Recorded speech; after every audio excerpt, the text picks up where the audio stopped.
till I can't no more. I got the horses in the back. Horse stock is.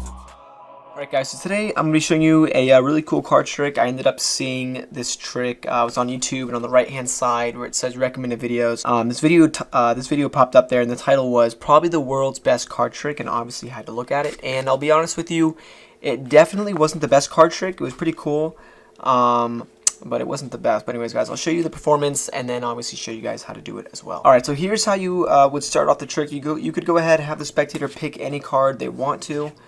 Let's say in this case, this is going to be your guys' card for the trick. And essentially, you would just tell me when to stop whenever you want. So let's say you said stop right around here, right? You go ahead, you put the spectator's card in the middle of the deck, and then you keep shuffling up the deck as well.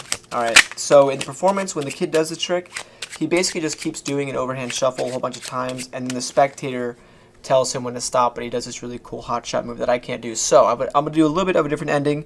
Essentially, I would have the spectators tell me when to stop for another time. Let's say we go to the deck, and they said stop right around here. All right. So after this, after all this shuffling, you tell your spectator, okay, I have no idea where your card is. I have no breaks. Right. So you go ahead, you say, all right, go ahead and tell me when to stop for another time. And let's say the spectator goes through. They say stop right around here. You take the card out, and this should be the spectator's chosen card, and that is a trick. And then I'll show you guys how to do it. Alright, so here's how you guys would be able to do the trick. So the good part is it doesn't really require a lot of sleight of hand. It just basically, the only thing is one overhand shuffle or one false overhand shuffle, and that's pretty much the entire trick, right? So you go ahead and you have the spectator pick any card that they want to, and let's say in this case it's a 10 of hearts, right?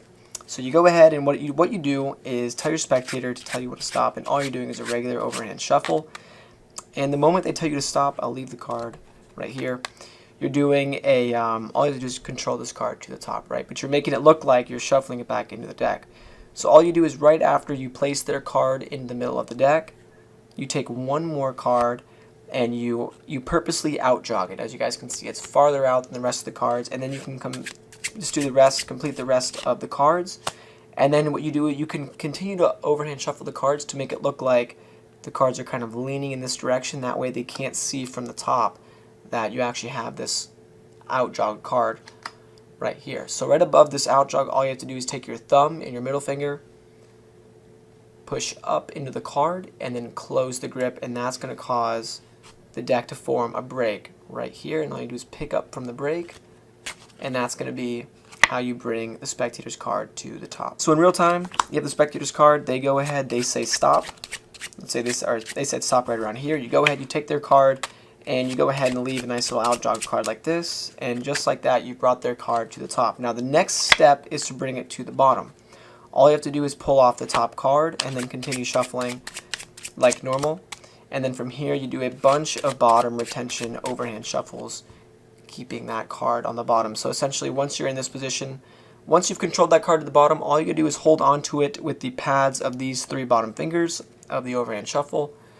Looks like this. So you're doing a normal overhand shuffle, except for you're holding on to the bottom card right there with your 3 fingers, and it's going to stay on the bottom, and you keep doing that about 3 or 4 times. The spectators are not going to really notice you holding on to that bottom card throughout the entire shuffle. So you can do this, like I said, 3 or 4 times.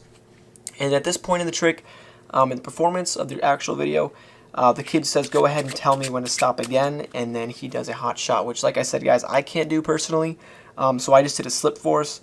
But from here, what you want to do is bring the card back up to the top. So you can do you can just overhand shuffle the cards, and then don't do the bottom retention, and then just bring up that single card all the way back up to the top.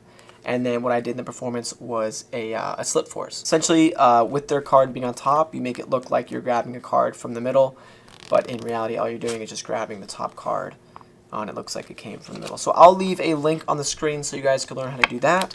You guys can also do the bonsai spin out production if you want to. It's completely up to you. There's tons of different productions you guys can actually do. But like I said, I'll leave a link on the screen for the spin out. Or I mean, not the spin out. I can do that too. But I'll leave a link for the slip force. And like I said, guys, that pretty much concludes the trick. Best of luck, and as always, thanks for watching. We should be alone, pretty magic glitters flaps. Cause the left ain't stopping with the god on the spot. Oh, it's Hillary Coffin, she's a literal vampire. Belly goblin, gobbling down, chasing after your mama. Let's go.